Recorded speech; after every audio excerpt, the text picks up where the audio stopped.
Welcome, everyone. This is a meeting of the Pioneer Valley Regional School District School Committee. It is Thursday, January 20th, 2022. It is now 7:04 p.m. We are meeting here in the Pioneer Library as well as on Google Meet. This is a continuation meeting of our January 13th, 2022 meeting. A link to view the school committee meeting will be on the website at pvrsdk12.org, or you can view it on Facebook/BNC television. The public is welcome to attend, but in the event of an issue with the Google Meet, the public meeting in person shall continue to proceed. This meeting is being held via Google Meet in accordance with the Governor of Massachusetts' March 12th, 2020 order suspending certain provisions of the open meeting law. So I will go ahead and call this meeting to order. It is 7:05 p.m. with a roll call vote. So we'll start with Melissa. Melissa Gary, Bernardston. Stephanie Winslow, Northfield. Karen O'Neill, Leiden. Alan Genovese, Warwick, present. Raina Dastu, Northfield, present. Jim? You are muted, but I saw your lips move. Michelle? No longer muted. Michelle Here. So Leiden here. And Nathan? Nathan Schwartz, Warwick, here. Great. Okay, so we do have a quorum here to meet. We have currently, we don't see Jeannie, Robin, or David, but they may be joining us at some point. I do not believe that there were any citizens' comments, at least they were not reported to me, that anyone would be joining the Google Meet, and I don't see anyone here in person for citizens' comments. I would like to entertain a motion regarding the format of our agenda this evening. I do have some other business not anticipated at the time of the posting that I would like to bring to the top of the agenda, if anyone would like to please make that motion. So moved. I will second that. Okay, great. We'll do a quick roll call on that. Oh, and Jeannie. Hi, Jeannie. Hi, everybody. Hi. Jeannie, I was just stating that I would like, there is some... I heard you. Oh, perfect. Okay. Thank you. Yes. So, Melissa? Melissa Gary, yes. Stephanie Winslow, Northfield, yes. Jeannie Milton, Bernardston, yes. Karen O'Neill, Leiden, yes. Alan Genovese, Warwick, yes. Raina Dastu, Northfield, yes. Jim? What am I voting for? You're voting to change the agenda order because I have an item of unanticipated business for this evening. Okay. Thank you. Michelle? Michelle Jeruso, Leiden, yes. And Nathan? Nathan Schwartz, Warwick, yes. And it looks like Robin just joined, but she might not be. I'm here. Oh, good. I'm here. Robin, did you hear the motion? I did not. I'm sorry. No. I'll just abstain unless you need my vote. Okay, no, that's fine. All right. Okay. So I'm going to pass this around here. If you could take one or actually I'll take some for this side, yeah. Sorry about that. Oh, you already gave me one. That's one. So this was actually brought to my attention via email yesterday late afternoon. And it was an email from our business partners, TMS,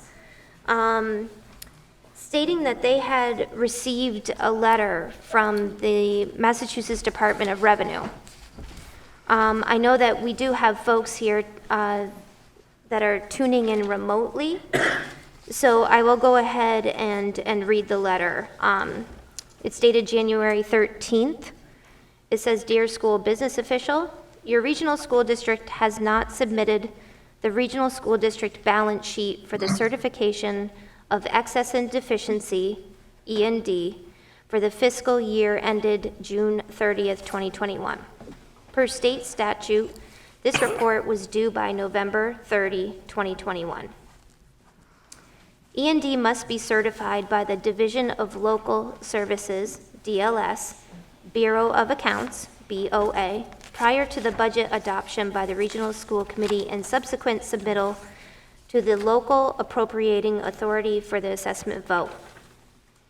If E&D is not certified prior to that vote, the district does not have authority to use E&D as a funding source in the FY 2023 budget. And that last sentence is underlined. State statute, and it's listed as GLC 5818F, authorizes the Commissioner of Revenue to delay current fiscal year as well as future fiscal year payments for any regional school district not filing its required forms and schedules. Further, Department of Elementary and Secondary Education School Finance and Accountability Regulation 603 CMR 10.034G states the following.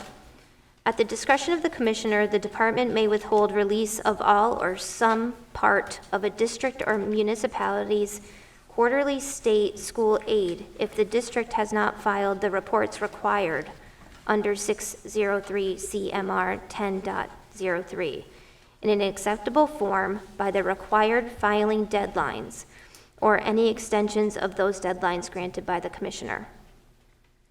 The DLS will begin withholding monthly local aid in February 2022 if your June 30th, 2021 regional school district balance sheet is not filed by February 15th, 2022.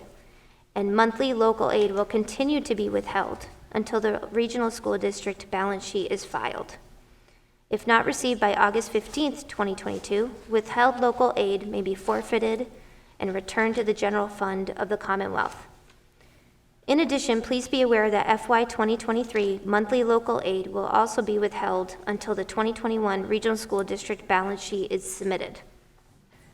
The regional school district balance sheet and related forms and schedules must be submitted in the DLS gateway system.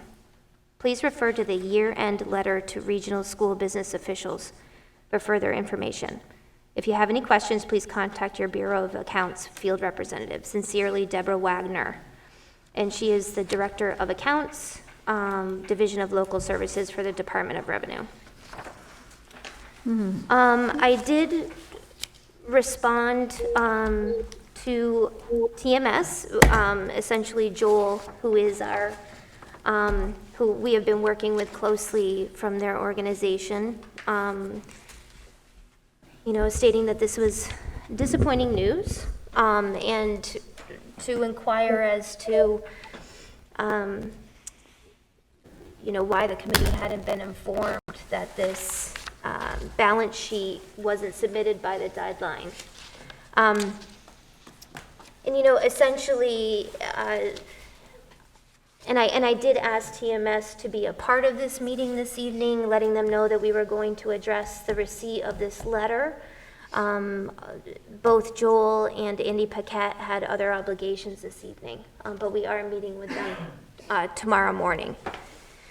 So, but Joel said he would be happy to, have us kind of collect questions or comments, and he will be, able to respond to them at another time. So essentially, it sounds as though that Joel was new to this process and was perhaps a bit overwhelmed with the process. And he gave, apologies as to it not being filed on time. I did inquire as to there being several meetings where we weren't informed that a deadline had been missed. So essentially, I just wanted to bring this to the committee this evening for discussions, for questions, comments. Michelle, your hand is raised. Well, the first question I would have is, when did TMS actually start? Because we did have some hiccups with the contract. I believe that they started in August. I have August stuck in my brain. What, did they actually begin? Certainly They- early September, August or early Yeah. September. I can verify that, Michelle. Okay.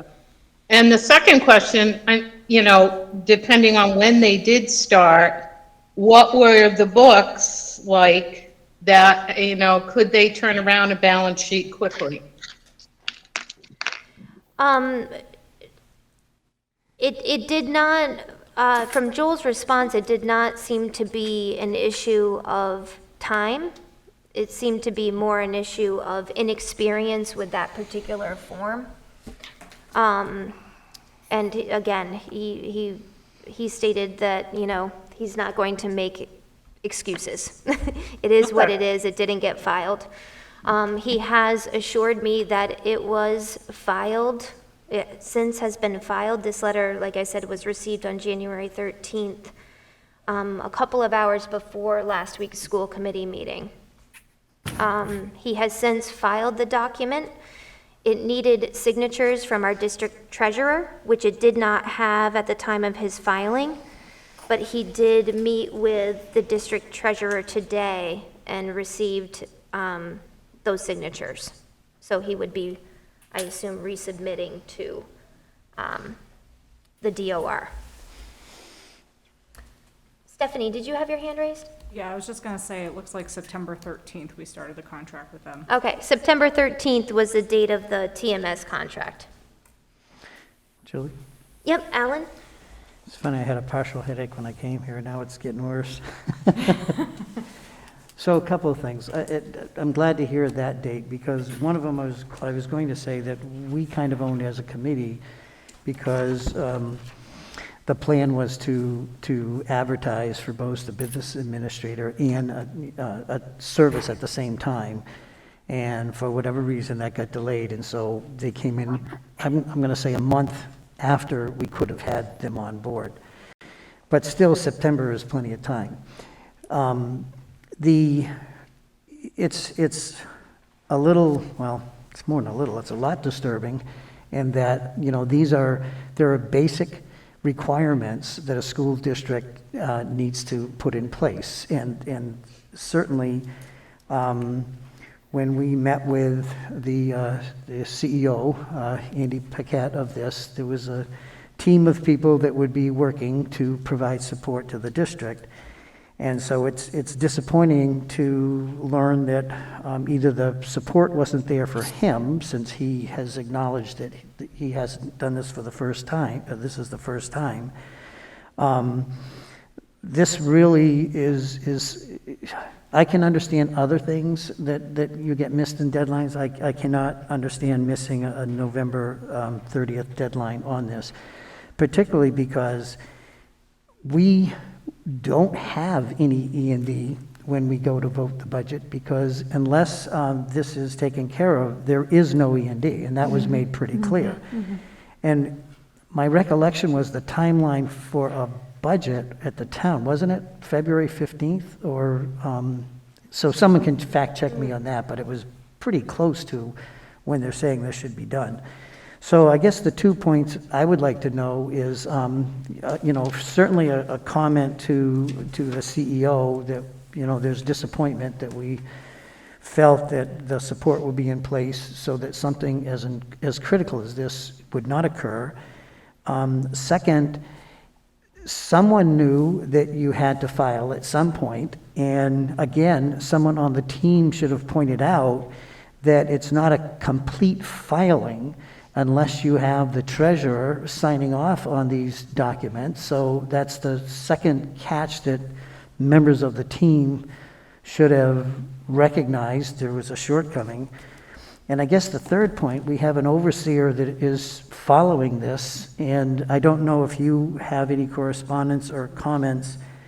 And I'm not trying to point blame here. I'm just trying to put pieces together saying, how does something this important, and I appreciate you bringing it to the committee and putting this on as a pretty critical item that should be followed up.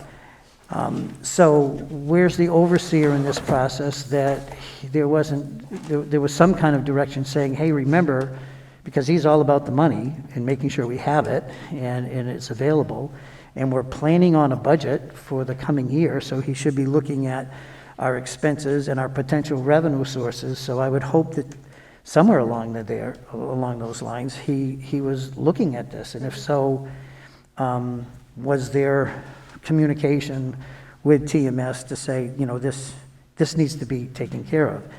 So as an individual, I would be looking for an action plan. What are the specific steps that they're going to be doing to ensure that within the next couple weeks, this matter is taken care of?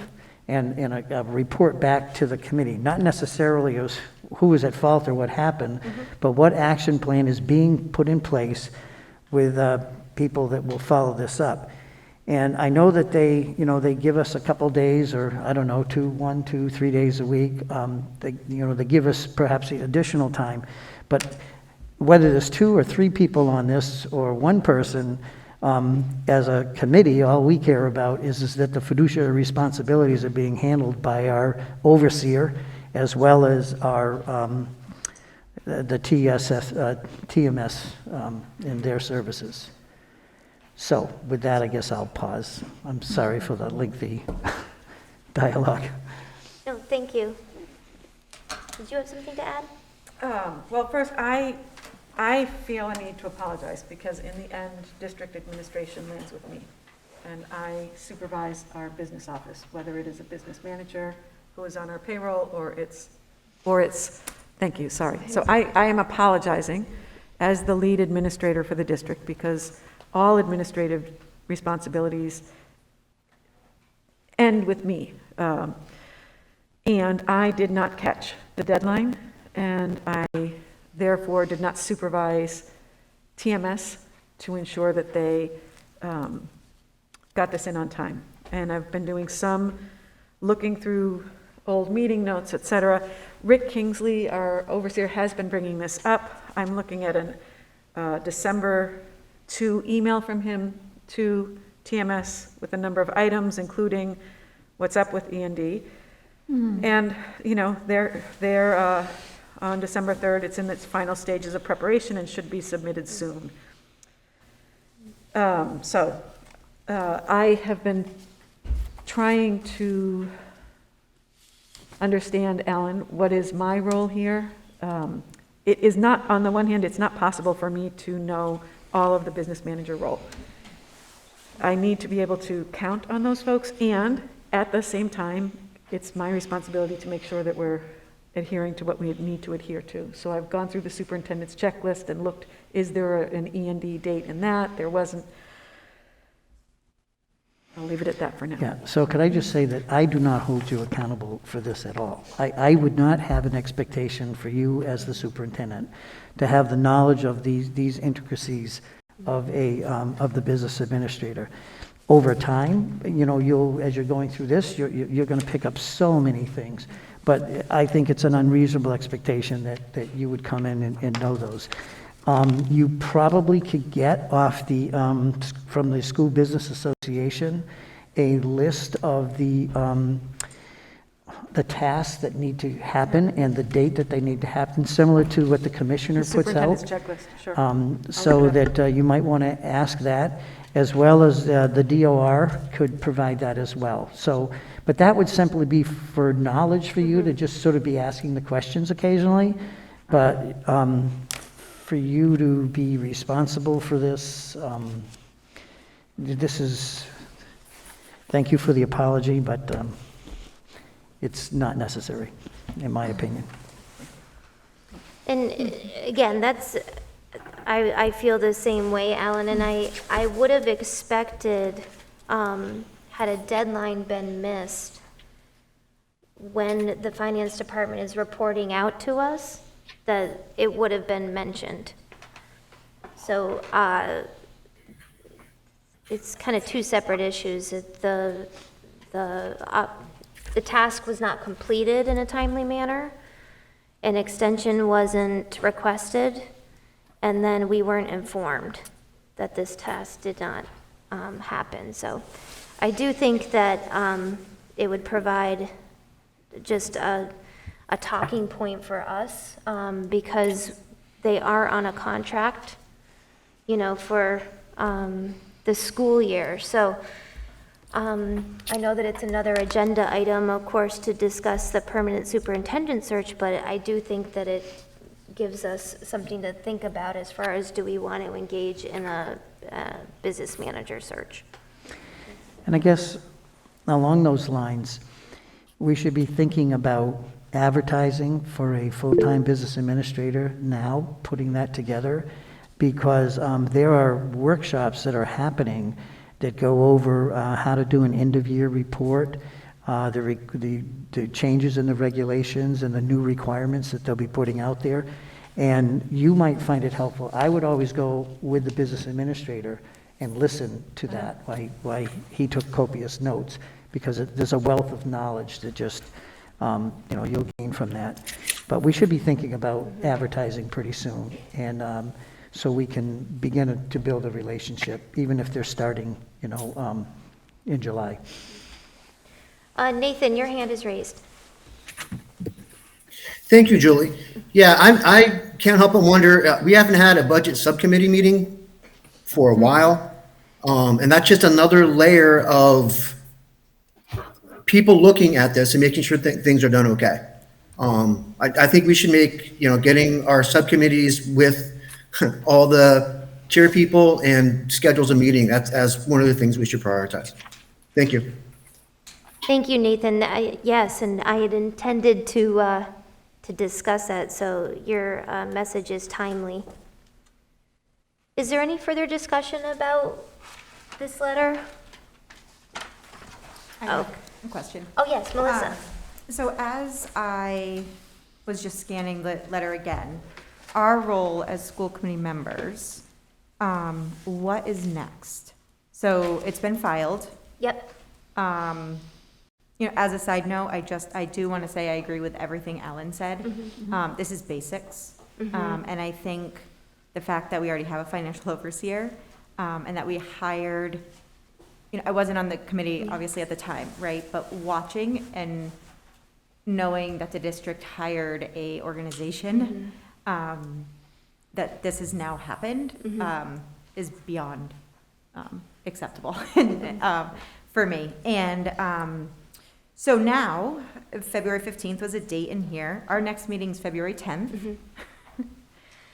So what's our next step? So essentially, from what I can tell, and we will discuss with TMS in the morning, but I believe that we will come away from this unscathed as far as our financials, because TMS did file, albeit it didn't have the 2 signatures until today, but preemptively filed the document with DOR in the time span, in the past week. Okay.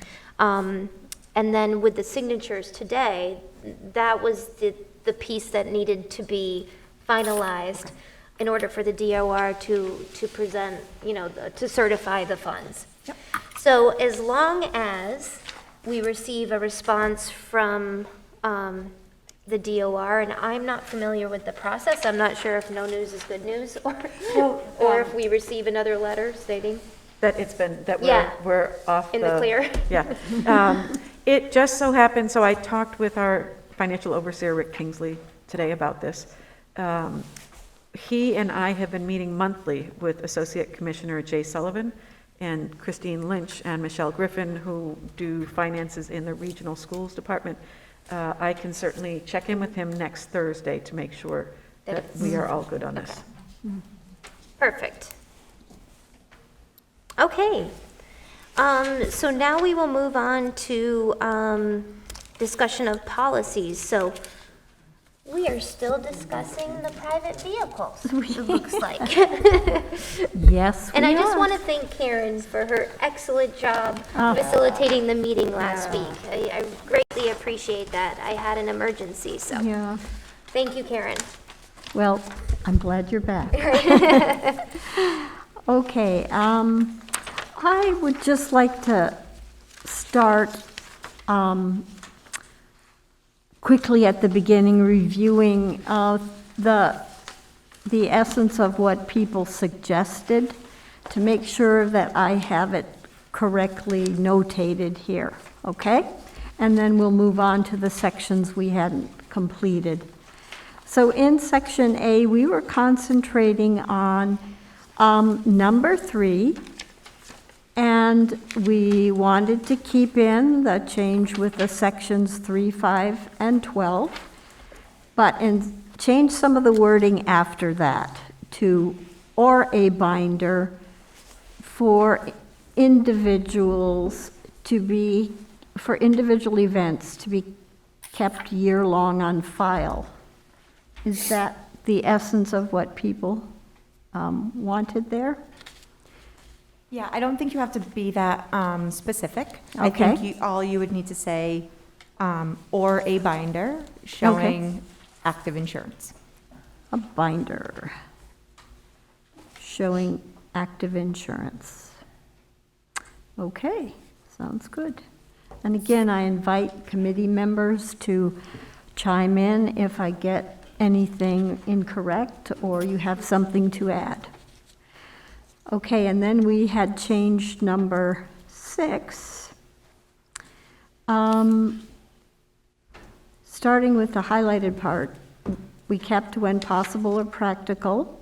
In the next sentence, a member of the administrative team will be notified and parents will be notified when this is the situation, meaning there cannot be 3 people in the vehicle.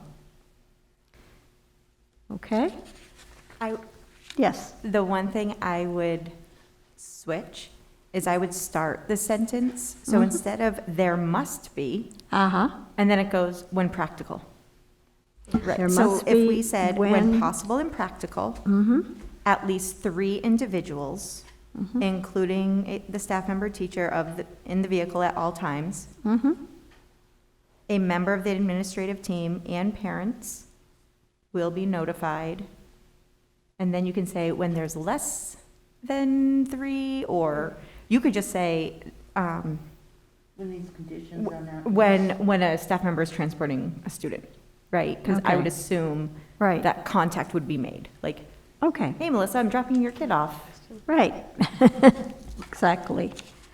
Could I ask? Yes. Karen, may I ask there, who is responsible for doing that notifying? Could we make that an active verb tense? And does that need to be in writing, or is verbal okay?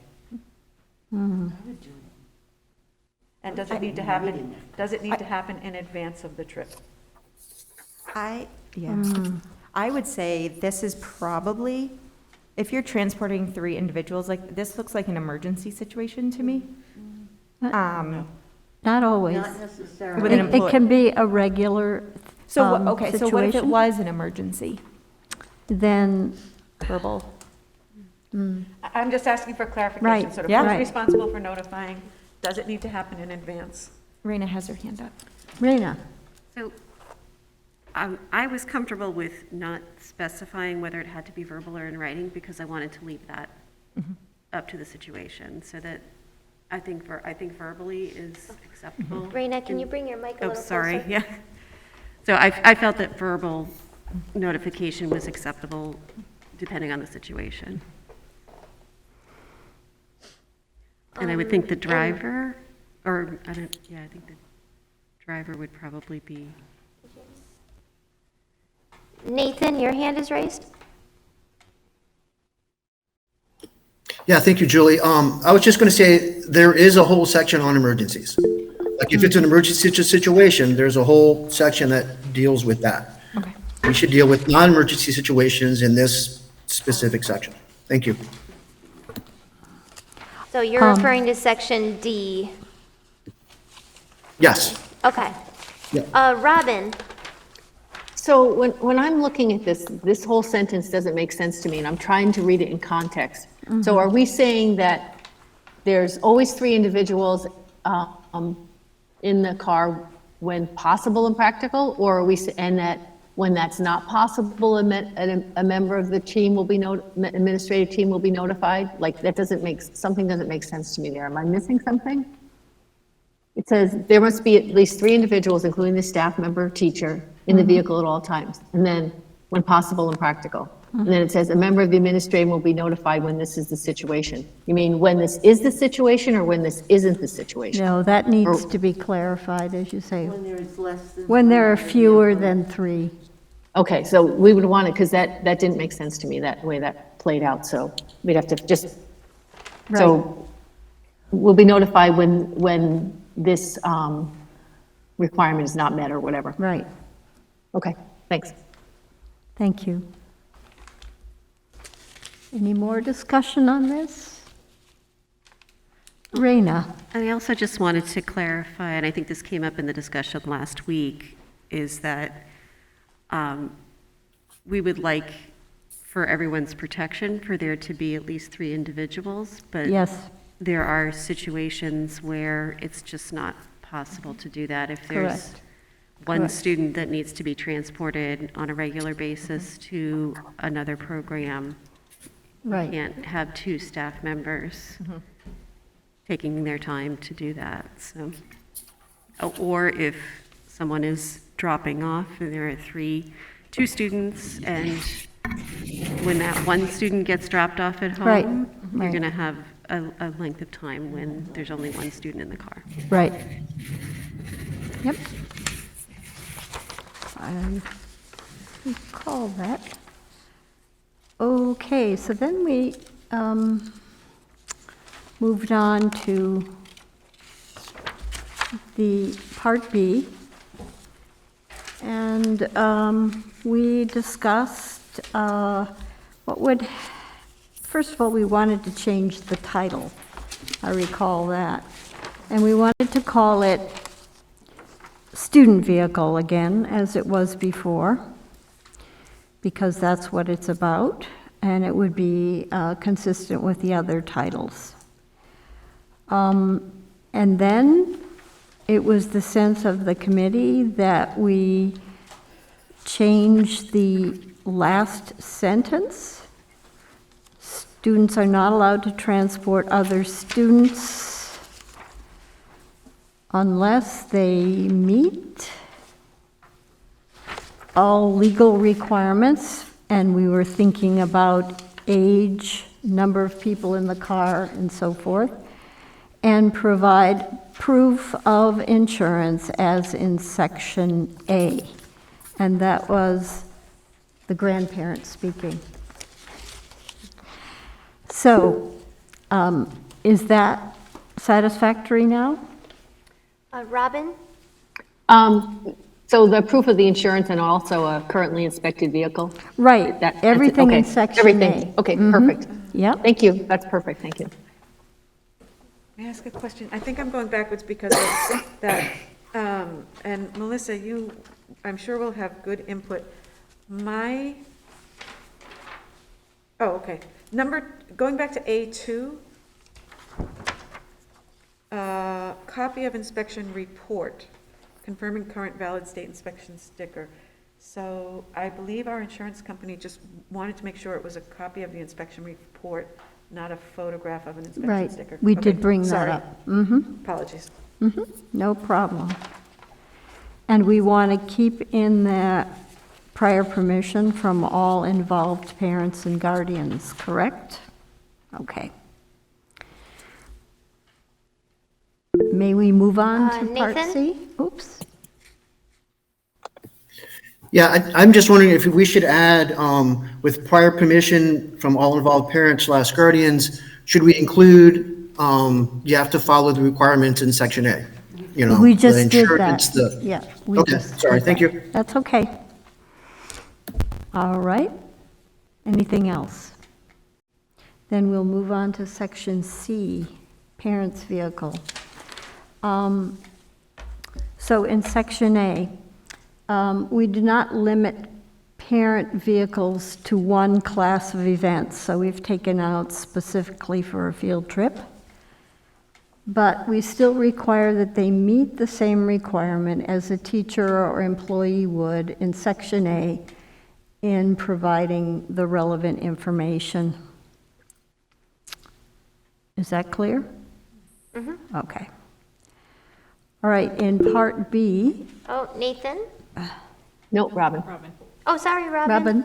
Okay. Yep. I know we discussed this, but can somebody just refresh my memory? Who's responsible for collecting all these documents? I think that is the individual school level, no? It's my office. Oh, it's your office, okay. Oh, another job for you, perfect. Yeah. Okay, great, thank you.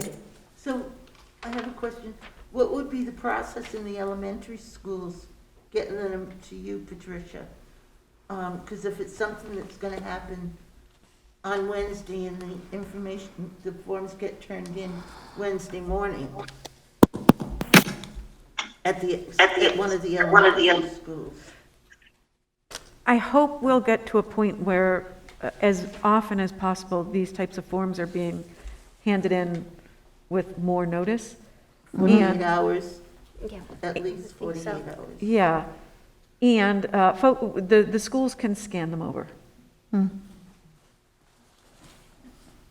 Okay, thank you for that. Quick question, and I'm sure it's just my headache.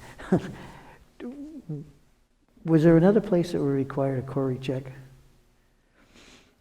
Not of staff now, of people that are providing this transportation. I think that's, I don't know, that's an assumption or requirement for any person who has regular or incidental contact with students. Is it in every other document that we? So typically, like I know with field trips, you know, if you're attending a field trip, you are required to have a query. However, in the part we're just getting to, so when you had said specifically for a field trip, the query would have been assumed, but I'm not sure. No, I mean, the requirement for getting permission to be a parent driving for an event or driving someone else, or having regular contact with a group of students would be required to undergo that query check. If I'm not mistaken, Yes, I believe that it's stated in other policies that any volunteers for students are required to have a query. So that would include someone who's volunteering to be a chaperone for a field trip. so Alan, is it your sense that we should include that as a reminder in this policy? Absolutely, because the staff, they're all taken care of because they automatically have to have one. But when we're talking about parents, other people driving, I mean, the whole intent was so that, an adult wasn't with one or two or, supervised, not in a group. So particularly if we have it in other policies, we don't want, people shouldn't have to cross-reference policies to find out if it applies or not. If we're going to do that, it's a simple statement, a query check would need to be provided. And we would do that, right? How do you see that happening? Would they, because that can be an expense. That It can take time. Yeah. So, all I'm doing is putting it out there to make sure that we thought about it. And if we don't do it, that's fine. Melissa? I think that's a good point. From my recollection, though, when signing up to be a chaperone on a field trip, on that document is the query request. This would be in addition. This would be, so not only are you giving your permission for your child to go on the field trip, if it was bus, right, and then if you wanted to volunteer as a chaperone, you would be queried. Now, if it was and that's on the field trip form. I think if we had the field trip form with us, I think you would see where the quarry is on that. And then this use of private vehicles for the transportation of the students on said field trip would also have, that's part 2 to the field trip form. And the field trip form already has the quarry on it, I believe. So I think here, it would be redundant to say that. So maybe it should say to meet the requirements of a completed field trip form or whatever, something like that. So if it references that you need to handle all the things that are on that as well. Right, and I think even with extracurricular activities, with the permission for parent drivers, there's also a form requesting approval from administration for supervision of parents, and then a query, I believe, is also in that form also. But you'd have to double check those forms. I don't have them at my fingertips. Nathan, Yeah, we should just make sure that we're covering all of our bases, not just, because it's on the field trip form, it might be on the extracurricular activity form, but there's going to be sports, there could be other things that come up. It's something that we could do when we're asking for the vehicle information, right? That you have inspection and that you have insurance. At that point, if you're going to sign up to do this, at that point, get quarried if you have not been already. Most people who do this have already been quarried, right? There's going to be some that aren't, but that's when we're asking for the vehicle information, that would be a good time to also take care of this step. Thank you. Thank you, Nathan. However, a 48-hour notice would not be enough for a query check. Jeannie? I know that at one time, before the fall sports, the athletic director would meet with all the parents. Would that be an appropriate time for the forms, if the parents think they may be driving, to receive the query request form then? Well, this is also, we're getting to that section next. But no, I'm just thinking, for any event, anytime you can do it ahead of time. Sure. Yep. If you think parents are going to be driving students, that's when, as soon as possible, you have them sign for the query. I wonder if it also could go home, like in the beginning of the year packet, the beginning of the school year, and you could have your query. I mean, I don't know the expense involved with query checks or how they work. There definitely is a cost to this. Okay. Right, and especially in a year like this, I don't know if I would make a special trip to give my license for an anticipated, maybe, I don't know, and then have the district pay for the query. Yeah, I think that the policy with teachers when they submit for field trips is way in advance. It takes a lot of planning. It takes, because even if you're not using parents to drive, you're using buses, right? So you can add query or not, but I think we can move to the next. I wonder if this is a good juncture, not this meeting, during this meeting, but in this stage of the policies revision, to have Russell review it, to provide his legal guidance on what things are looking like. So we could include a question about how we address query checks. Okay. I think that sounds good.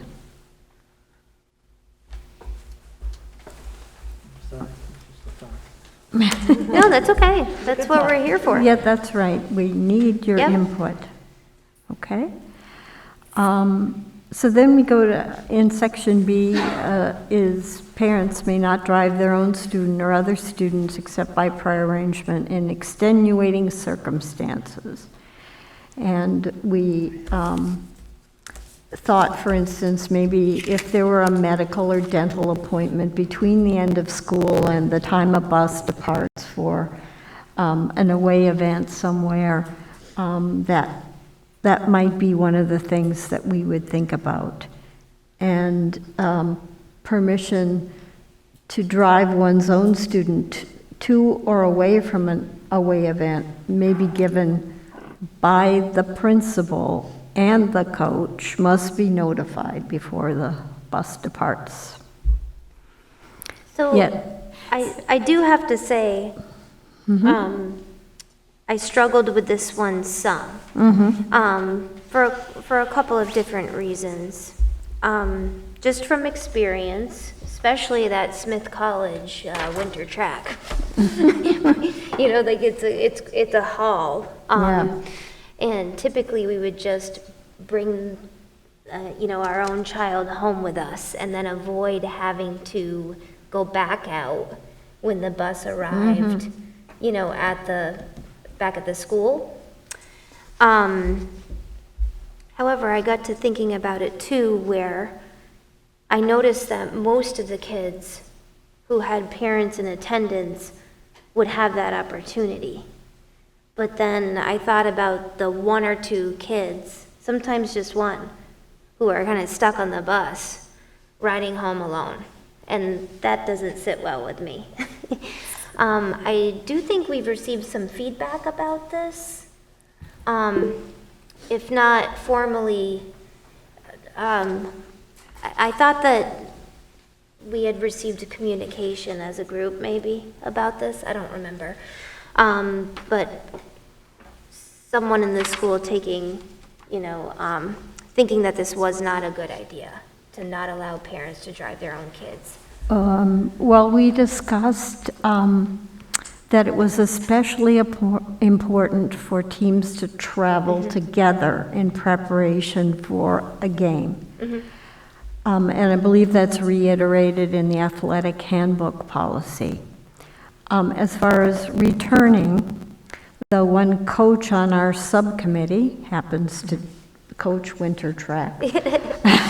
Says he cannot remember in his many years coaching of having only one student on the bus. Oh, okay. So, That's never happened, Julie. Okay, yeah. So there he is. all right. It could though, It could. it could. That's just, But I think that's a rarity. Yeah. I mean, a lot of parents go to these events. Jim, would you say that the majority of parents take their own kids home? I'd say a lot of them do. Yeah. A lot of the kids want to take the bus back just to be with their friends. So it's a little bit of both. Okay, Yep. But I fully understand that if it's 9:30 at night. yeah. Yeah, And there are nice restaurants in Northampton. that is, no, and it's true. You would go out afterwards. Melissa, you had your hand raised earlier. Yeah, my only word that I would define would be considered. And I think even when you read it, you said permission so in the last sentence where it says permission for a parent to drive their own student to or from an away event may be considered by the principal. I said given. Given. Okay, so I think given or granted or whatever by the principal, and the coach must be notified before. Now, that will put parents and coaches in a Right. potential difficult situation at an Right. away game Right. Yeah. when the parent is there Right. and they say, this is my child, I'm taking them home. Right. And the coach says, well, I never got permission from the principal and was notified. I don't think it's a Yeah, challenge. that's a, It is not, Got problems. I don't think so either, but my experience from being a coach for 11 years is going to tell you that will come up, so. and certainly, sometimes I was able to make it to a meet that I didn't think I'd be able to get out of work for. So if I had thought, but then there was a change of plans and surprise, I'm able to make it and I'd like to bring my kid home and like Jim said, stop for dinner at Fitzwilly's, then to be told, no, I can't because the principal didn't sign off on it Right. earlier in the day, that would be tough for me as a parent. I think at minimum, and I know I think at minimum, if you wanted to do away with this, the coach has to be notified, because that was the biggest problem, is that we would get on the bus and we wouldn't know if the child went home with their parent or not. If this wasn't, so that would have to be explicitly stated. So I don't know So what you want to you do with would that like part. it to be up to the coach to make a decision? No, what I'm saying, no, it is not the coach's decision. What I'm saying is, if we keep this language, there is potential, right, for a parent to say, I'm taking my kid anyways, right, without permit, I mean, what, Well, right? I mean, like, it's, they could take their child, right? well, yes, but it has to be duly noted and reported perhaps back to the school that that was the case. They, Right, I know, but I guess what yes, That's not what this policy says. correct. This policy actually, Karen, says that may be granted by the principal and the coach must be notified. So in order for a parent to do that, the principal has to know ahead of time, grant that it's okay to be done, the way this is written. But what are the repercussions? yeah, I mean, can you stop a parent, Yeah, you basically is the question, who says, I'm taking my kid home. I would say that getting permission to drive potentially your student, or getting notification, if the bus is leaving from the school, right, then the school or the coach should at least be notified if you're going to drive your student, your child, right? That's when the principal needs to be notified. I think potentially, but after, I don't know. I'm not so sure. Robin, I think you've been waiting patiently. You can go ahead.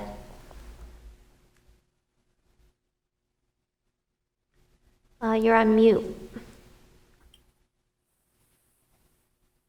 Oh, maybe I waited. I'm back. No. Oh, there she is.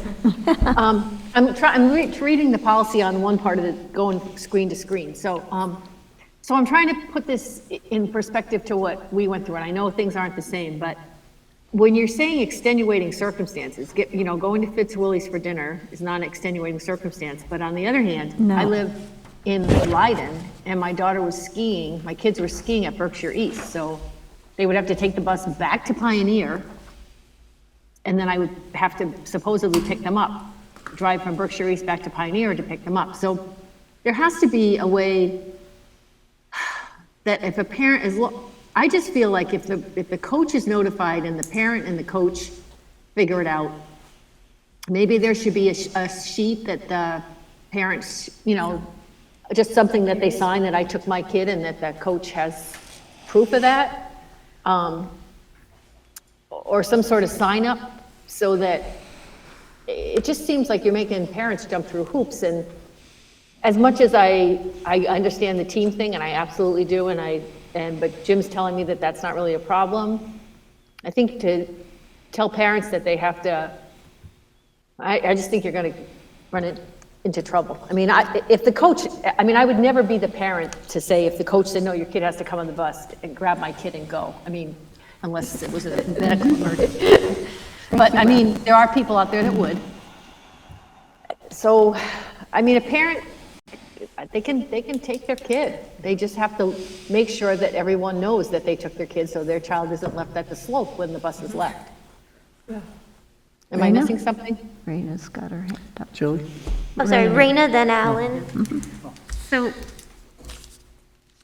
I think we're trying to figure out, I think we're all on the same page, but my concern is that I want it crystal clear for every coach who's going to be on that bus when they leave the game.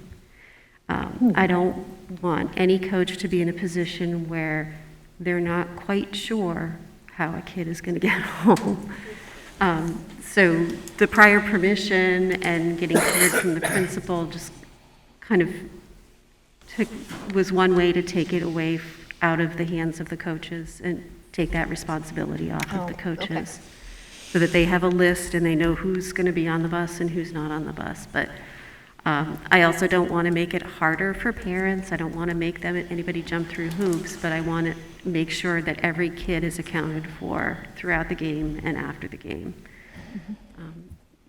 So that's where we're at. So I think this sort of follows that, but I do recall, I think Jim had talked last time about, he knows who's going home with the parents. So he can clarify that if needed. Yeah, How about if I it can says do that something right like now, Alan. students? I have an attendance sheet, and before, the kids know that they have to come to me and tell me that they're going home with their parent, and watch me check them off, so that when I get on the bus, I know who's supposed to be on the bus, and who's not. And I've only left 2 kids there. So it happens, huh? It does happen. Yeah. So, It's important to have that sheet, and it's really important that the kids know what they need to do, and they do. so I want to clarify that. So if it said something like students are expected and encouraged to ride the bus home after athletic events, and then it said, however, students may ride home with their parents, but I would say with the parents informing the coach that they're taking their child home. But and Julie can attest to this, if you're at Smith College at 9 o'clock at night, It's a nightmare. it's a mess. Yeah, I can't And so even it's find much Jim. easier, it's much easier for the kids. Yeah. In some instances, when we're walking out, yes, I'll see the parents, but it's really not that easy. Is it, Julie? No, it's not, and especially in venues like that, when the kids are segregated, the entire meet from the families. You know, it's not If you're fine with that, I'm fine with that. As long as, if we're going to put that responsibility on the students to say, I'm going home with my parents, and the coach is checking that off, saying, okay, this minor is telling me that they're going home with their parents, and they're really going home with their friend, but Yeah. then if that's okay, then I'm okay with that, I guess, but. And I'm going to out my own kid. I hope he doesn't mind. He did pull a fast one. So, and I'm sure he's not the only one, where he brought someone home, Couldn't it be as simple as the parent writes a note? I think we're making this so, I'm at a game, I'm watching my kid, I says, you know what, I can take him home now. I Right. write a note saying, here, give this to your coach. I'm taking you home. The kid says, hey, I'm going home with my parent, here it is. It's just happened. We're done. Nathan. Yeah, I'm just wondering if this is something we shouldn't run by Russell, just to get his thoughts on it. We're going to have him look at other things as well, so this should be another thing for him to look at and weigh in on. That's a good recommendation, and he supplied us with the original document, so it was even more conservative than what we're talking about now. Yeah. Much Yeah, more. the original guidance was, Just don't do it. Right. kind of the legal opinion is, in order to take away any Right, liability, right, it's very, right. very strict.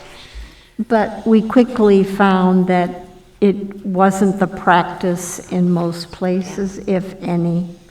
So we're trying to be somewhere between really careful and also not restrict opportunities for kids. So I'm looking for guidance here. Do we want to stick with permission for a parent, maybe granted or given by the principal, and the coach must be notified before the bus departs? Or do we want to have something in there about the coaches must be notified of when parents will be driving their students home? So first Melissa and then Robin. So I would split this up into two sentences. And I would say, first, to talk about the parent driving their student, that permission needs to be provided, or parent will let the athletic director or the principal, well, this is not athletic, the principal know that they will be driving their student to said activity. I think that's appropriate before, to drive the student there. I think there's enough time, because parents will know for the most part. And then it would be up to the administrator to let the coach know, or the advisor. So we're just taking out the part about from, right? Permission for a parent to drive their own student to an away event.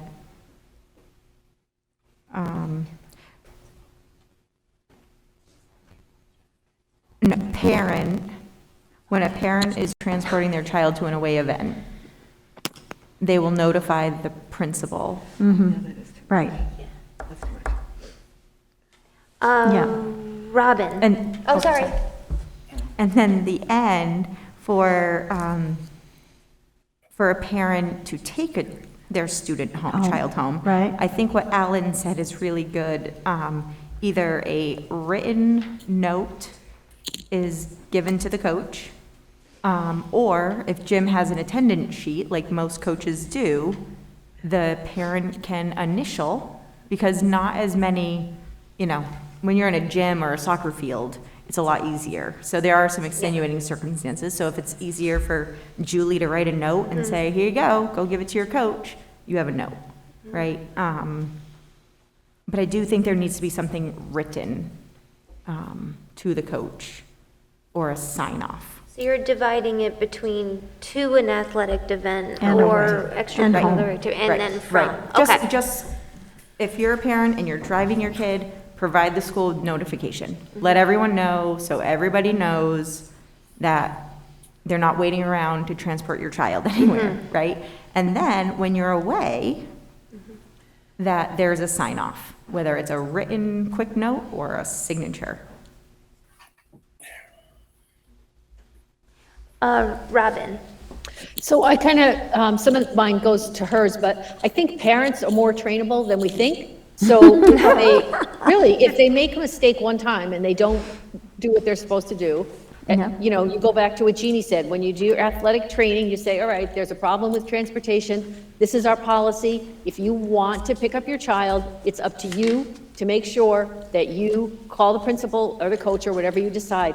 Everybody has cell phones, everybody has text, everybody has speed dial. It's your job to get that permission. And if you screw it up, you won't screw it up again. Because, so I think, put it back on the parents. Put it back on the parents to be responsible. We can do it, I know. I know we can do it. Well, I don't have to anymore, but. I'm just doing a time check, so it's Yep. 7 past 8. Yep, Not that Okay, I'm this sorry. isn't worthwhile, and I'd love to put this to bed. me too. So, Okay, shall we move on to emergency transportation?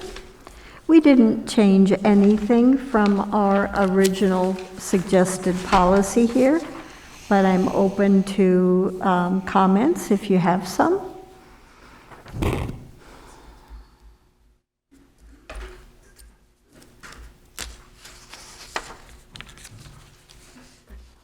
Okay. that sounds good. Okay, and the reason for the third person here is for someone to have an eye on the person who's injured. Yes. Uh-huh. Okay. So can we move on to athletics handbook?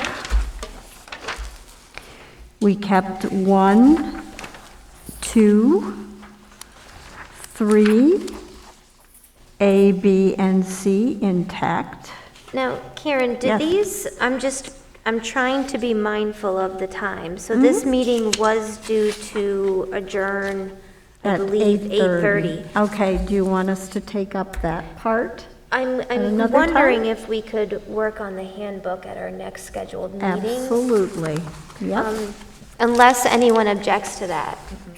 no, Okay. good idea. Thank you. Yes, you're welcome. So we'll move right along here. I just wanted to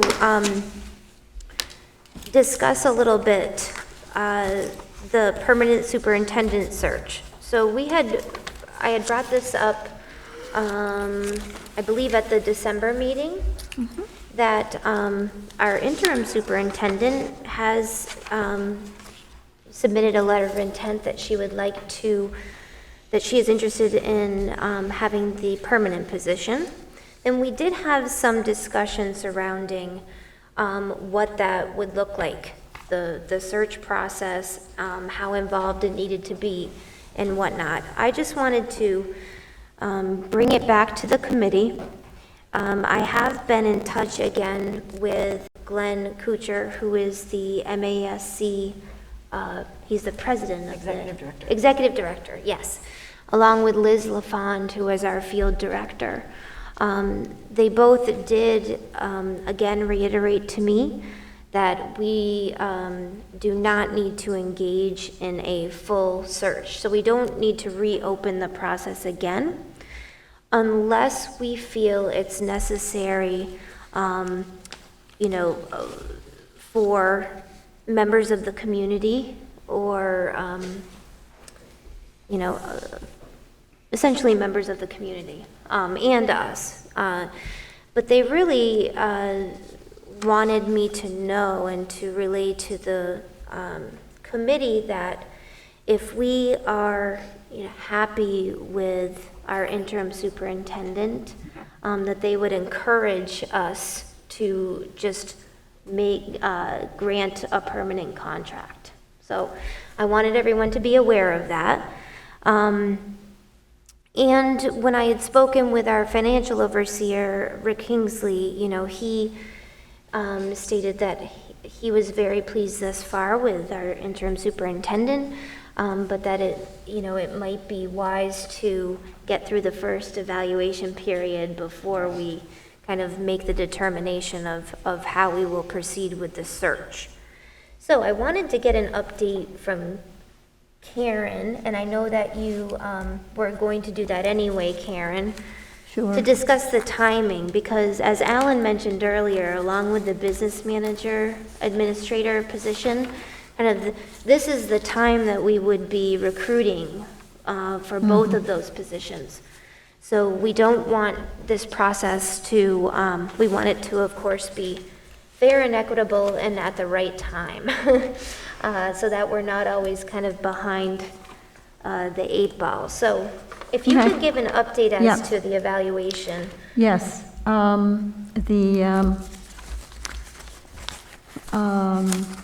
Personnel and Curriculum Committee met about 10 days ago, and we discussed the mid-cycle interim superintendent evaluation and agreed to follow the recommendation of DESE, which can be found on page 12 of their document entitled Evaluating Superintendents.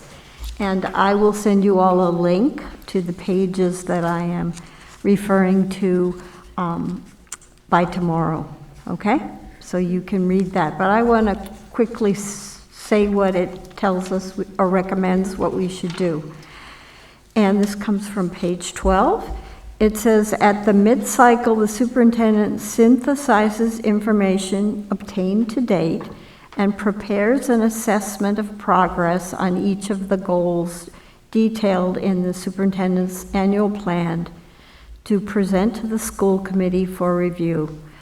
And then there's more direction for the superintendent there. In the next paragraph, it entitled, "The School Committee and Superintendent Review the Progress Report at a Public Meeting." And that we have, I've notified Julie and talked to the superintendent that will be at our February meeting, okay?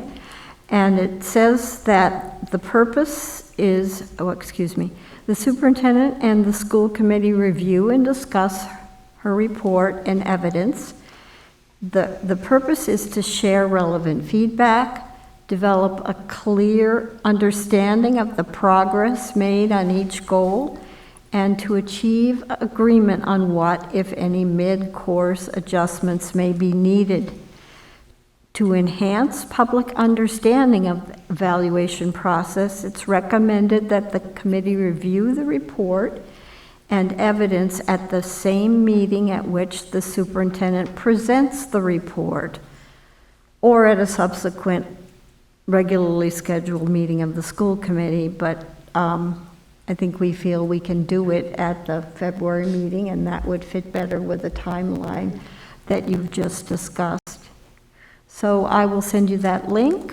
Again, you will want to look at page 12, and page 13 following that gives the type of evidence that may be provided to you by the superintendent on that day. Any questions? Yes, Melissa. The goals, are they published and posted anywhere publicly? They were part of they were presented and discussed at a school committee meeting and were part of that packet and should be posted online. I will reshare them with you. Thank you. Okay. Yes, we all received them who were members of the committee at the time. Right. Yep, thank you. Anything else? Alan? So I'm processing what you said, so let me just try to... So I think it's important that we,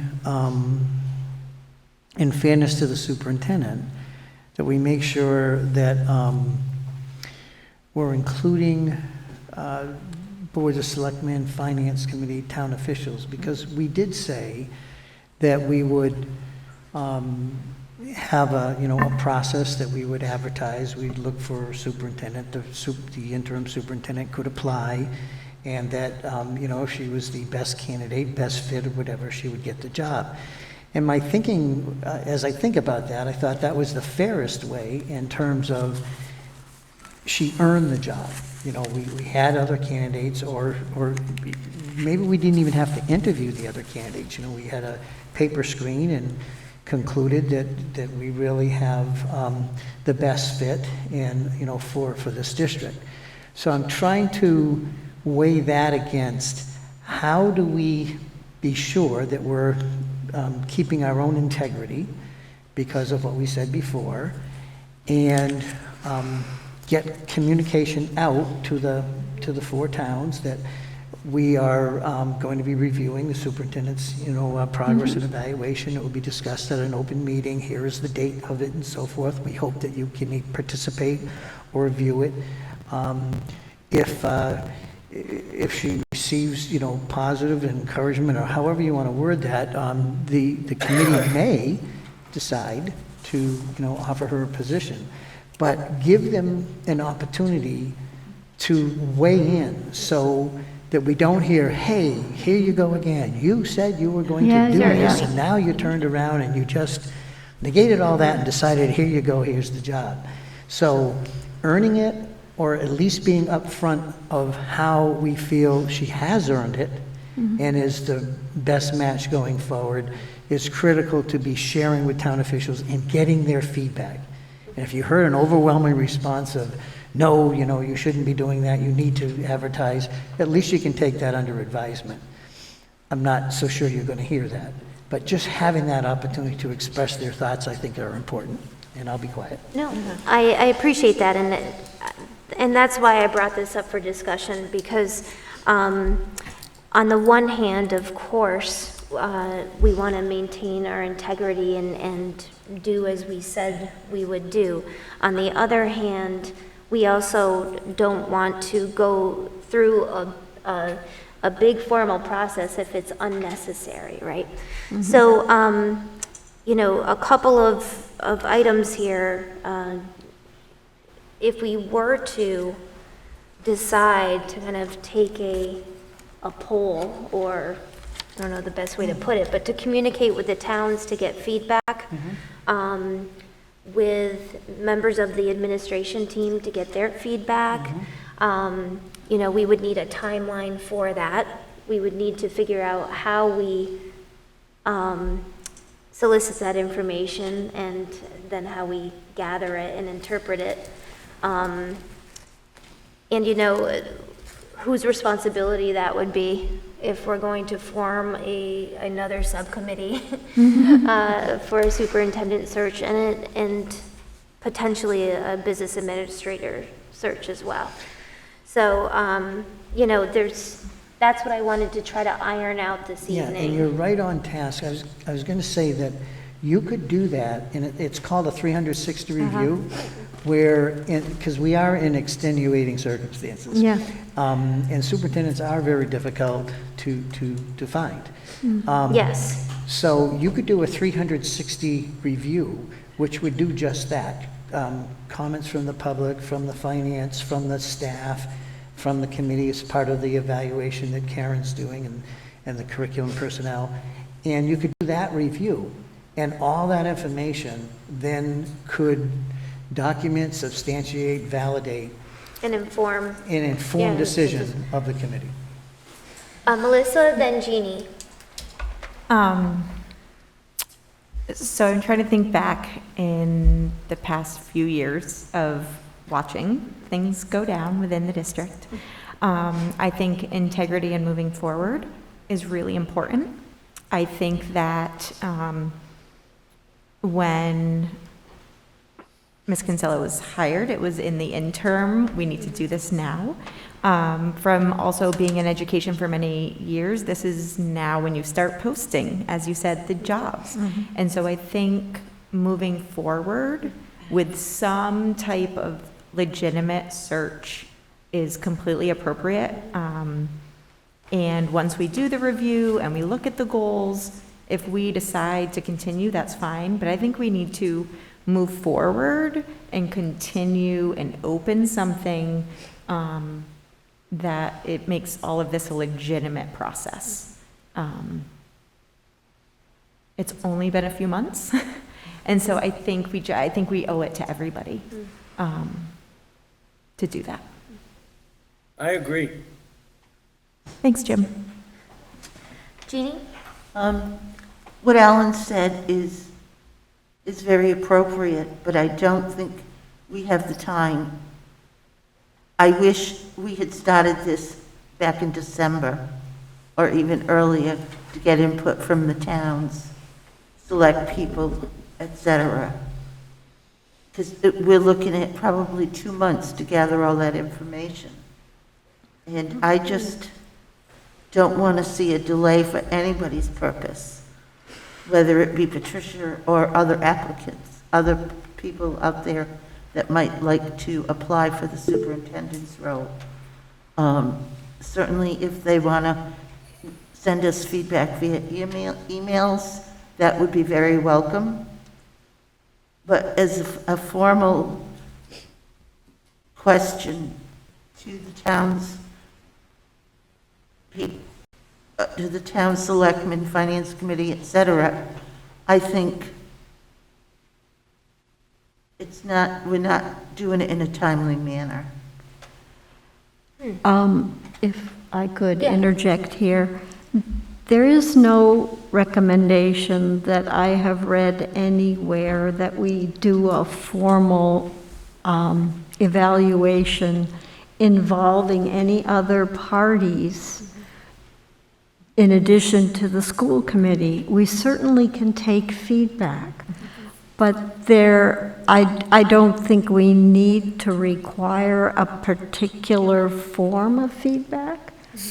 It can be very informal, but certainly there should be an invitation to allow people to give input if they wish. And that could be as simple as citizens' comments before the meeting, where we discuss the progress to date and evaluate the evidence. I think that's totally appropriate.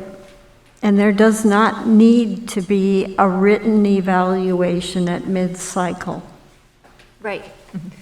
You know, and just to make a point, this is the time when you would begin these types of searches. They're not typically prior in the beginning of the fiscal year. They're typically at this point. Yes. Yeah. And, you know, I want to make the point as well, the amount of work that it's involved, and I'm not saying that it shouldn't be done or that it's not meaningful work. It is an enormous amount of work to go through candidates. It's something that I had no appreciation of until I had to set up a spreadsheet to even ensure that each candidate fulfilled the job requirements of the posting, which many did not. You know, if you ask for 3 references and they give us 2, well, if they can't fulfill the job requirements of the posting, it's kind of hard to have confidence in them in the full position. So there's, of course, time involved, and to Jeannie's point, it does take time. If we utilize the MASC to help us with this work, to Alan's point, there aren't a lot of meaningful candidates out there. And I don't mean to say that there isn't, or to sound biased for our interim superintendent. But I really tend to, my feelings are to take the advice of the MASC, but that's certainly why I wanted to bring it to the committee. I think Robin, yes. Julie, I agree with you. I feel like so much time on this committee is spent like doing repetitive things. I think that Karen's idea, we have a mid-evaluation. I think we open it to the community. If somebody wants to have a comment, we invite, I feel awful because you're sitting there and we're talking about it. Oh, I am completely fine. She really is. I'm not going anywhere. I'm living here is Else what will I take mean. you I'm not again. going And anywhere. I'm fine. that's just not the case. I feel like we should invite this, you've met with some townspeople, we invite them to the meeting, they can watch the process. It's a televised meeting that's open. I mean, how more open can we be? We have open televised meetings that people can go back and watch and they can see the process. So let's not spin our wheels unnecessarily. I mean, Yeah. I let's agree. do the evaluation, do it publicly, and then review it, and we can make a recommendation. I think. And the MASC did note that too, Robin. I appreciate you saying that. They said that because our process of discussing Patricia's candidacy for the permanent role would be public, that is completely sufficient. Nathan? Yeah, thank you. I think it's doing our due diligence to post this position, and now's the time to do it. It gives us the opportunity to actually see what candidates are out there, see if they're qualified or not. This is, in my opinion, the most responsible position in the district. It's also the highest paid. So, yes, it is time, it is work to review those resumes as they're sent in from the posting, but I think that's what we owe our stakeholders. Thank you. Thanks, Nathan. So next steps. It sounds like, to me, and correct me if I'm wrong, that we may need to get volunteers for a superintendent search subcommittee. No. I would like to make a motion that, as we did with Patricia, we go through the channels and post for a superintendent position and give it 4 to 6 weeks. And by then we'll have done the evaluation and see where things are at. Who will do that work, Jeannie? Do what work? of making the posting and making sure it gets posted. I thought and there's a reviewing the website that does it automatically. No, was the role of the subcommittee chair.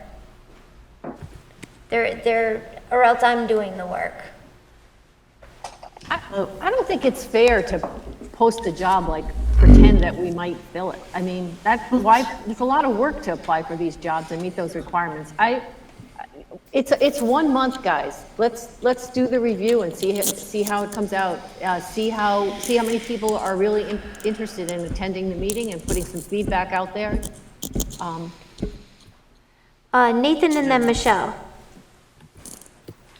Yeah, to that point, I don't think it's fair to the stakeholders not to just give this position. We haven't even had an interim review yet. So we'll do that next month, but now is the time we need to post. Now is the time we need to start that process. Thanks, Nathan. Michelle? Yeah, I agree. We need to post. I was on the committee last time. I will volunteer to help in the Looks like maybe there's interference. That me? I'm I trying don't have to. anything on. Jim, can you mute yourself? Mute myself? Okay. Oh, no, I didn't mean Michelle. Hold on. Let's see. Oh, it says I can't mute Jim. I think it's Jim. Yeah, Jim, you're logged in twice there. 3 times now. This is what, Because I'm muting it until it fades away. But yeah, it's most definitely somebody's in there twice. yeah, it's, Jim, did you re-log in? Yes. Okay, you're connected twice somehow.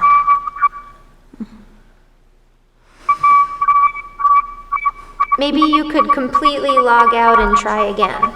Okay.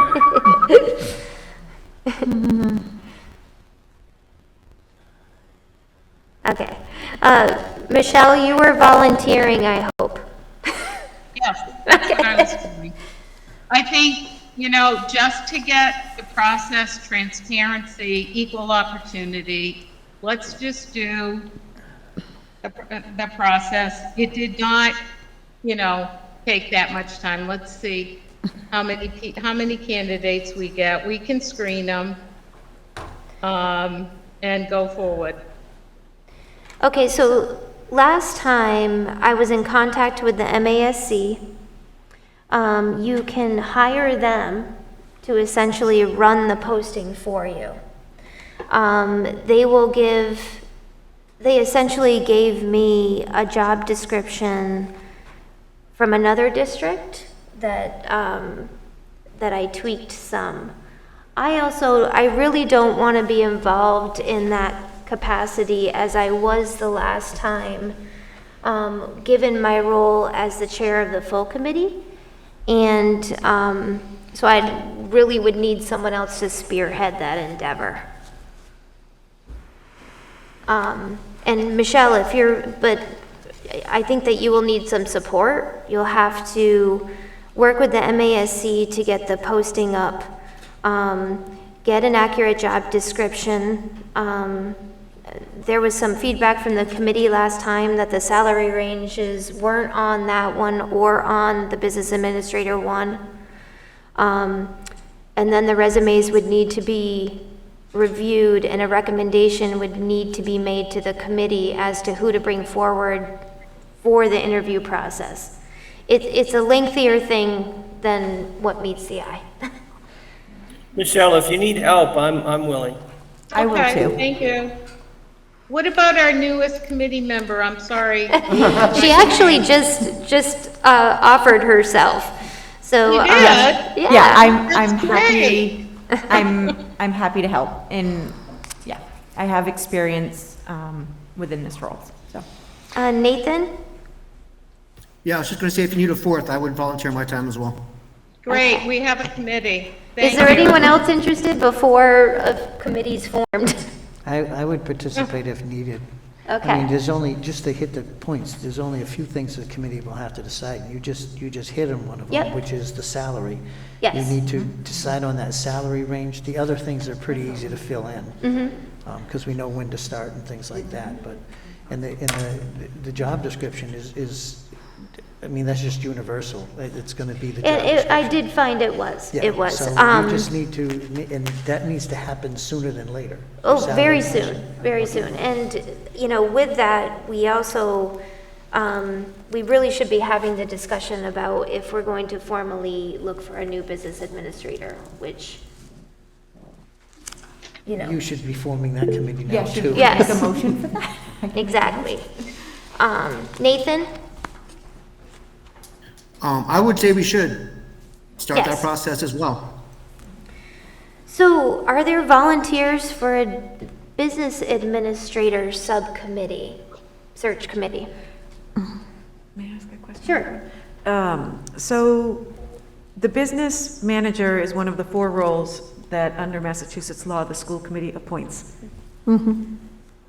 I have seen searches for business managers in which it is a school committee subcommittee, and I've seen business manager searches that are run by the superintendent with support from some members of the school committee and other members of administration. Which approach does this school committee prefer? So that's an excellent point. And this is what makes this really kind of dicey. Yeah. Normally, you have the superintendent, because the superintendent is going to be working with the business manager to be sort of spearhead that with the administrative team, and you have a school committee representative or 2, but it's spearheaded there because that's where the compatibility is, that's where the person has to know that they can have confidence in the person that's being recommended. The superintendent would be making a recommendation to the school committee for the hire. So we'd have to think about that some more because that would be one reason why you might delay that search and maybe do that more in March if you thought you would have a superintendent. I don't know.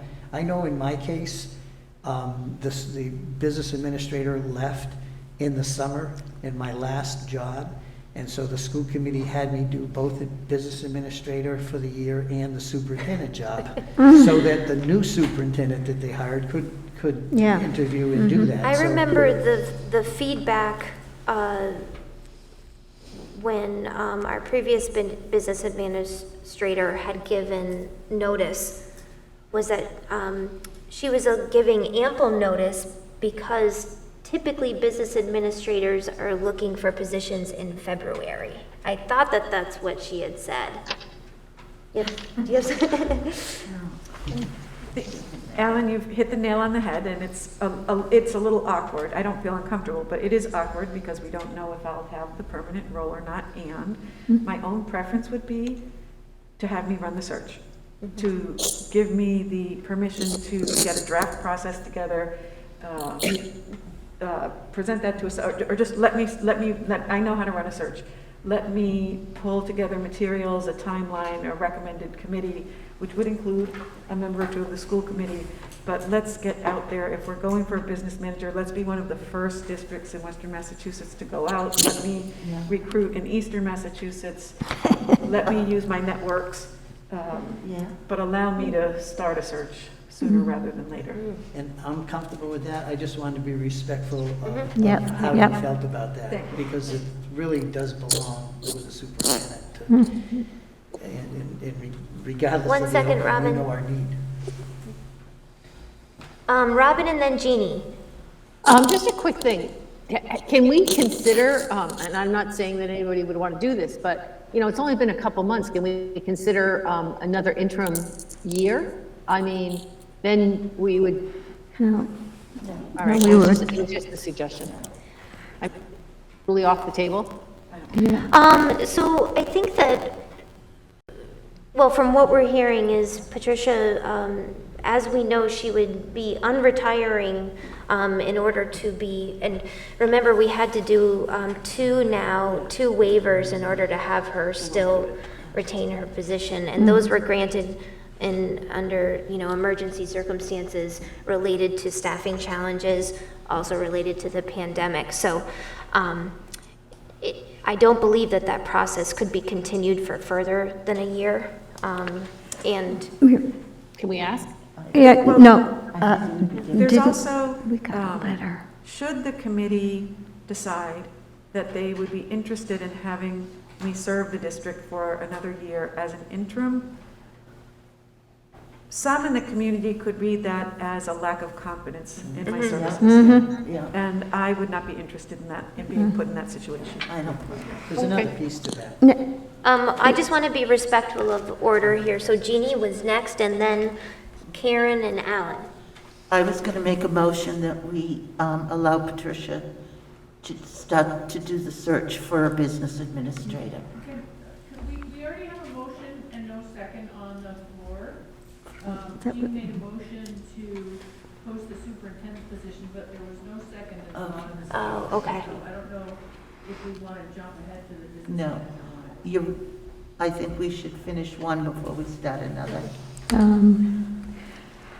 I believe in the letter granting the second waiver, that the commissioner noted that this could not go forward for another year anyway, so we can't have a second interim year.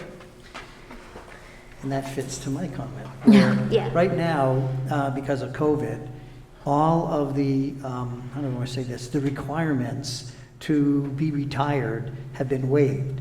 The 960 hours went to 1,200, and that's waived. The salary is waived, everything is waived.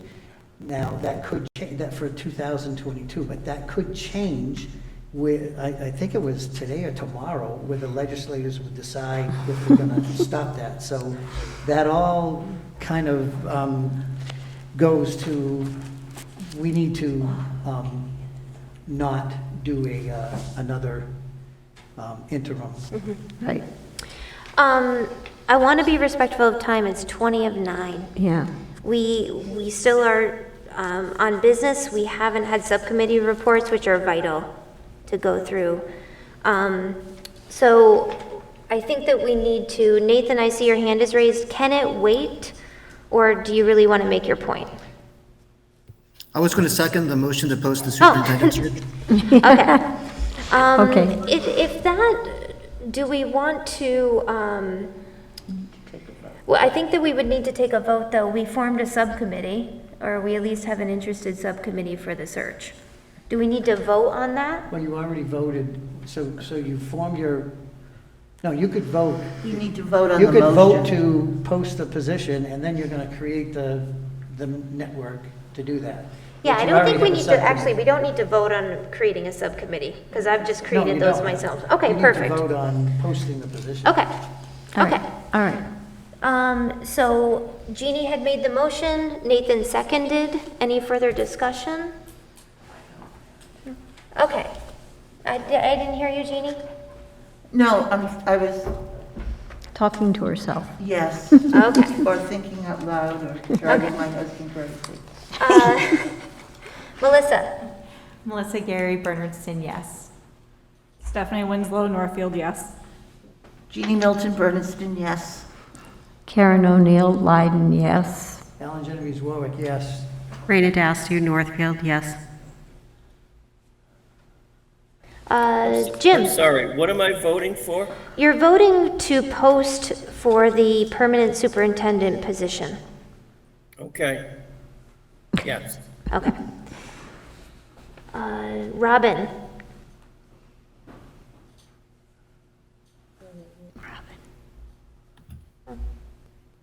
Robin Knight Blyden, no. Michelle? Michelle Druso. Oh, you didn't vote. Oh, there we go. Michelle, you didn't say your vote. Oh, I didn't say yes? No. Okay, sorry. So you're saying yes? Yes. Okay. And I will abstain. Nathan Swartz, Warwick, yes. I'm sorry, Nathan. Okay. Okay, now we have everyone. Okay. All right, so that vote passes. And the subcommittee members will be Michelle, Melissa, I believe Jim, Nathan, and Alan. There's no such thing as too many, and that way if, someone can't make a meeting, that's. fine? Yes. Yeah. Yep. Okay. Under,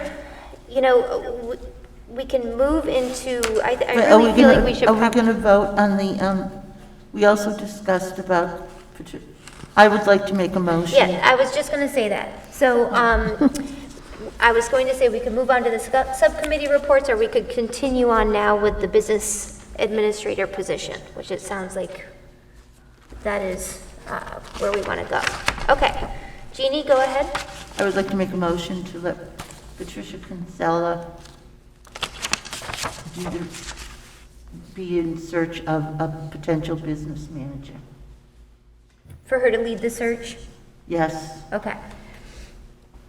So, I think that's out of order, in that the committee should take a vote to post the position for business administrator, and then after we get a second Oh, vote. a then little vote. closer to the mic. Oh, did you get anything? No. Oh, I'm sorry. So, I believe the process to follow would be the committee, like they just did, would take a vote to post the position for the business administrator. And then if that passes, then form your subcommittee, how you would put that together. And then Jeannie's motion would be perfect. If the intent is to have the Patricia. Do you want to head that. amend your motion, Jeannie? First,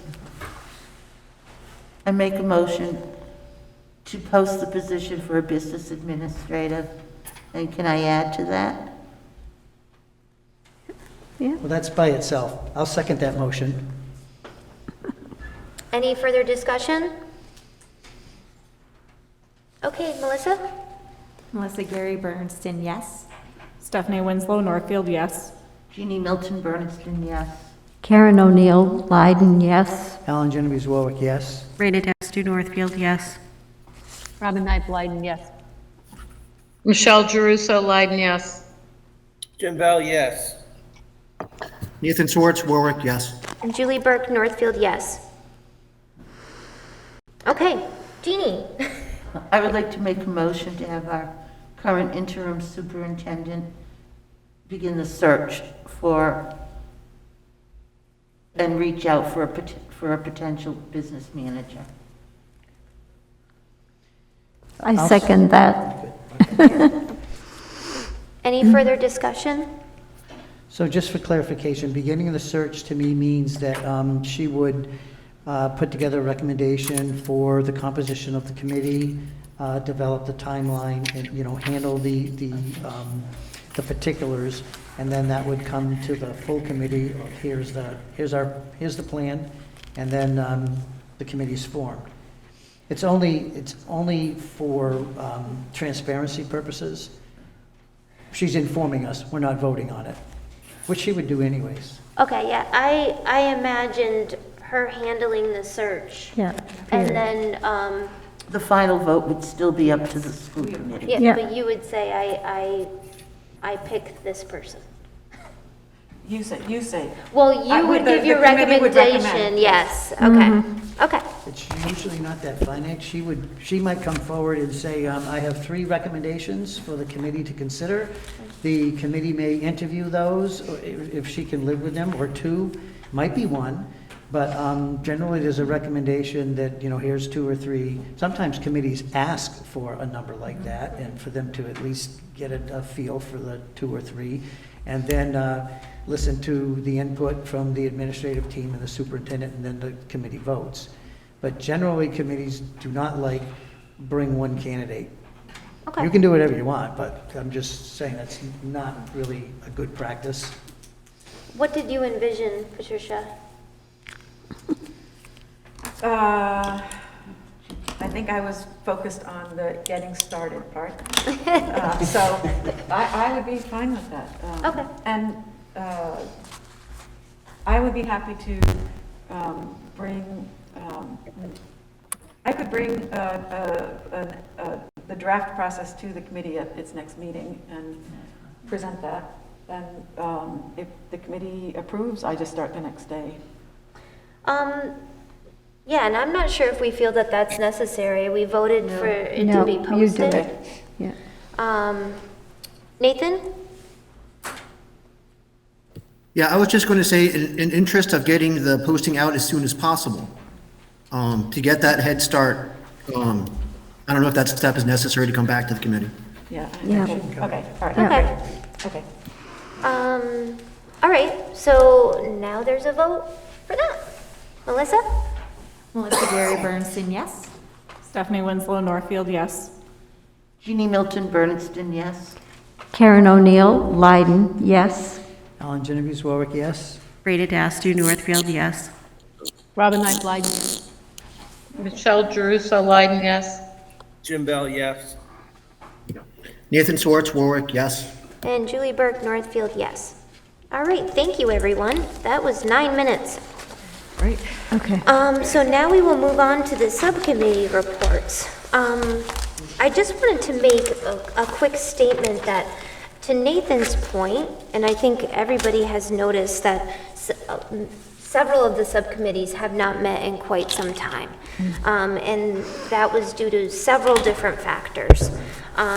But I do think that, and what I've been hearing from town representatives, as well as other committee members, is that we really need each of these committees to meet as soon as possible.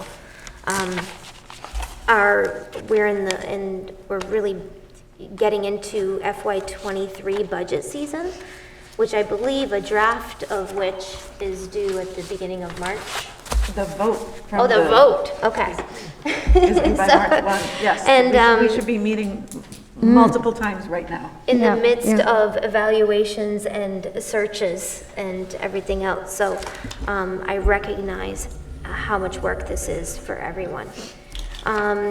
So first, negotiation subcommittee, and Raina is the chair. So since our last meeting, since our December meeting, the union and the negotiating team have met twice. We have established ground rules, and we are beginning to exchange proposals. We will be meeting again on Monday with PVREA. That's where we're at. Building and grounds, they have not met, correct? So Robin, Nathan, Raina, and Melissa. If you could please work together and set up a date prior to our next meeting. Do we I'll want? email Joanne and ask her to set up some dates. Okay, If that's okay with everybody. I don't want to be in charge of it, I'll just do this part. okay, thank you, Robin. Who's the chair?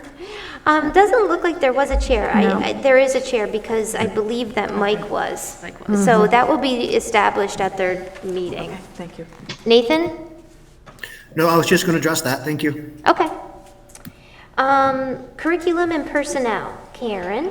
Okay, I think I addressed this earlier when I talked about preparation for our next meeting.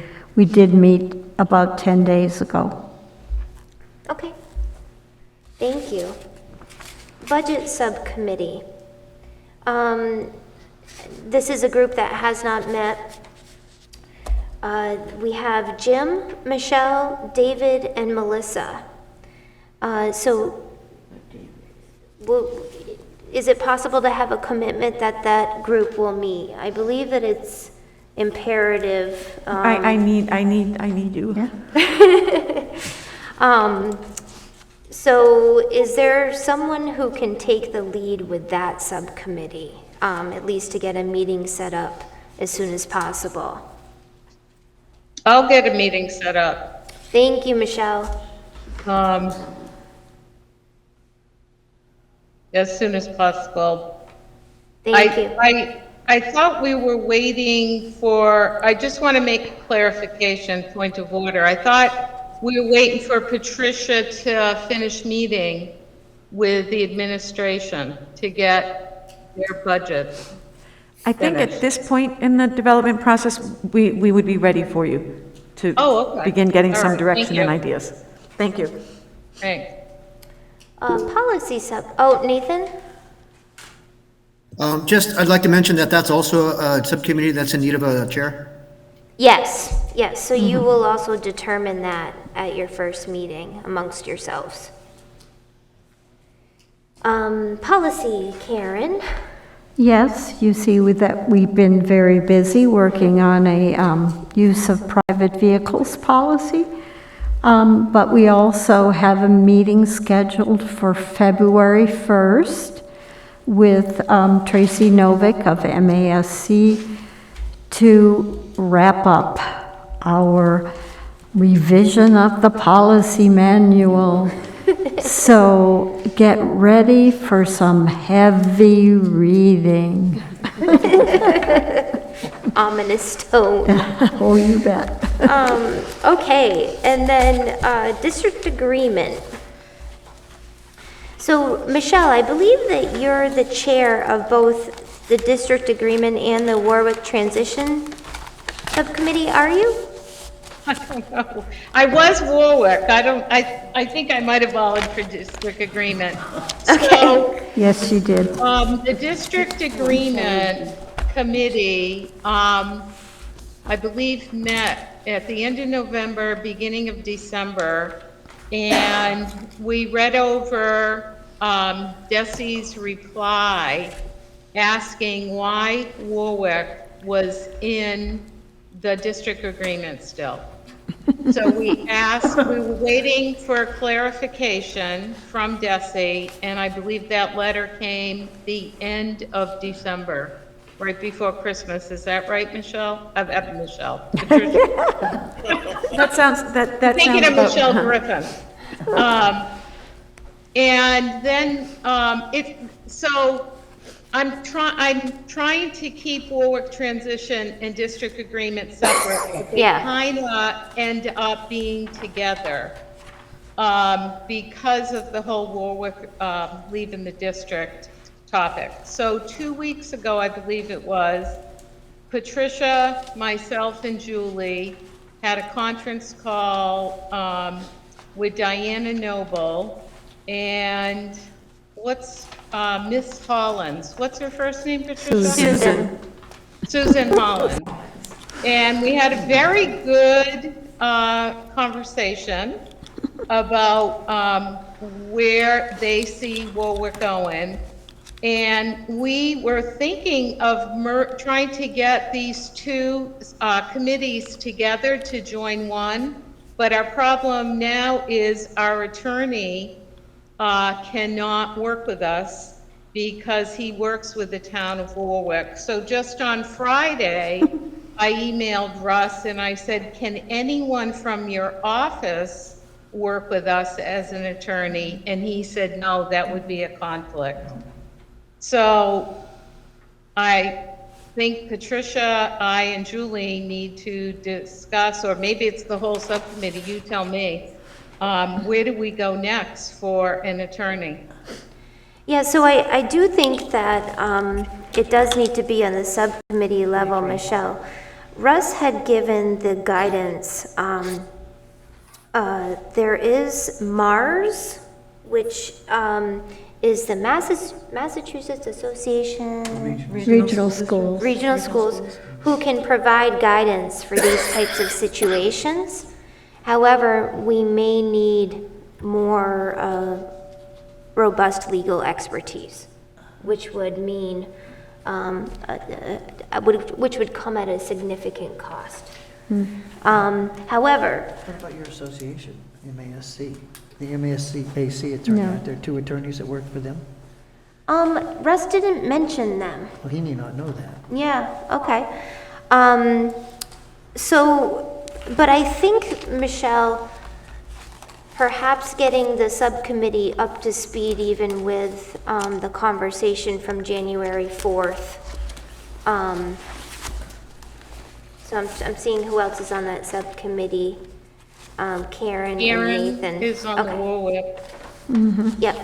And also included in that meeting was Jessica, which is Nathan's wife, Oh, yes. correct? I forgot about Jessica. Yes. So I agree that it seems to be, like, I think that they should be handled separately. Russ will be able to advise on The district district agreement. agreement. And we're, sorry, No, go ahead. we're getting requests from the towns to really be moving on the I know. district agreement, because if they are going to put any questions on their town meeting agendas, they need a warrant by what, maybe mid-April? So there's all kinds of groundwork to be done out in the towns. It's just about done. We just have to decide one paragraph. So Alan and then Melissa. Michelle, I thought in our meeting, we had talked about doing two agreements. One of them would have the district agreement with Warwick not in it, and then the other one would have, the amendments and the district agreement that people have been working on for a while. Has that changed? Did Desi give a different opinion? I don't think Russ asked about two agreements. Do you remember we talked about that was our recommendation, and you reported that out to the full committee at that meeting, because we met just before the school committee meeting. Right, and I don't talk to Desi, Russ does, so I can email him. I don't see where he says that. So I'm happy to do some heavy lifting and get involved. So with Michelle being the chair of a few, I will never chair the budget subcommittee for potential conflict of interest and things like that. Okay, I can be a member. But there's, with my job, outside of here. So the district agreement, if Michelle would like to divide that up, I would be happy to coordinate dates and arrangements and get that going and share that. Oh, that So would be great. I have no problem. Excellent, thank you. Yeah, excellent.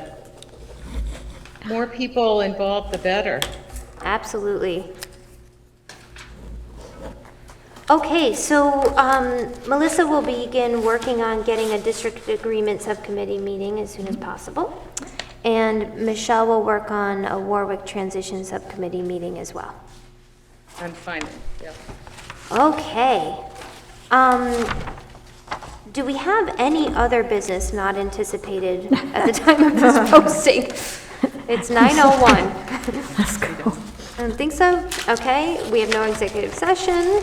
I don't have anything for personnel, miscellaneous updates, and good and welfare. So we could entertain a motion to adjourn. So moved. All right. I'll second. Excellent. Second. Melissa, take it away. Melissa Gary Bernardston, yes. Stephanie Winslow, Northfield, yes. Jeannie Milton, Bernardston, yes. Karen O'Neill, Leiden, yes. Alan Genovese, Warwick, yes. Rita Dastu, Northfield, yes. Robin Knight Blyden, yes. Michelle Druso, Leiden, yes. Jim Bell, yes. Nathan Swartz, Warwick, yes. Julie Burke, Northfield, yes. I wanted to thank everyone. I know that we went a half an hour over, but we accomplished a lot this evening, and you accomplished a ton at our last meeting. So I know how hard everyone's been working. I thank you. I know that our communities thank you, our administration thanks you, and everyone. So we'll see you all in February, if not before. Patricia.